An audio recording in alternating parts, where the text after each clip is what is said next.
Je ne me voyais pas dormir chez moi et que lui il soit tout seul à l'hôpital, c'était impossible. Si j'avais pu être là à l'opération, j'aurais été là. C'était pas possible. Non, non, tout, j'étais là tout le temps.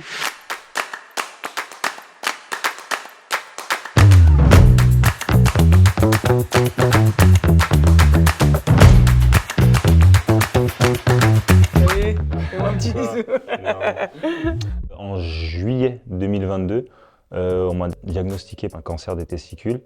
J'ai dit bon, assis-toi, prends le temps, là c'est du sérieux, je te dis, je suis malade et la routine va devoir changer, il va falloir s'adapter.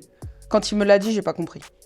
Je me suis sentie, ça m'a fait vraiment comme, vous savez, dans les films où il y a une personne, elle peut être au milieu de la boîte de nuit et elle apprend quelque chose et tout ce qu'il y a autour, ça va au ralenti. Il a fallu que j'encaisse le coup. Il fallait que je sois à 100% dans ma tête pour lui et avec lui. On veut aider, donc on oublie sa douleur à soi, parce qu'en fait j'avais mal aussi. Mais on refuse de la dire à l'autre parce qu'on se dit que je ne suis pas légitime en fait. Je ne suis pas légitime à lui dire que j'ai mal parce que c'est lui qui a un cancer, c'est pas moi.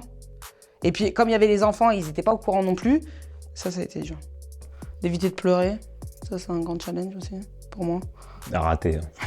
À rater. Si Priscilla n'avait pas été là, ça aurait été 2 fois plus dur, 3 fois plus dur. Ça a été... Ça a été mon bras droit tout le long, c'est-à-dire que quand elle disait elle était à l'hôpital et que je voulais pas manger et qu'elle me coupait des petits morceaux de pommes, ça joue. Faire une petite blague de temps en temps, ça joue aussi. Les aidants, c'est minimisé parce que ils souffrent aussi parce qu'ils aiment la personne qui est malade, mais il n'y a pas d'aide pour eux, donc ils font que donner. Et on voit aussi que je pense que les aidants peuvent être déterminants dans la guérison. L'idée de me rapprocher, en tout cas de la Ligue contre le cancer, ça a été tout de suite une option parce que c'est un peu les référents en termes d'information, en termes d'accompagnement, en termes de beaucoup de choses.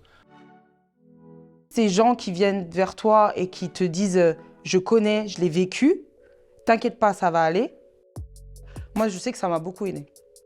Et puis faire de la prévention, parce qu'aujourd'hui on peut aussi détecter ce genre de choses plus tôt et éviter peut-être des chimios, des opérations, on peut éviter beaucoup de choses.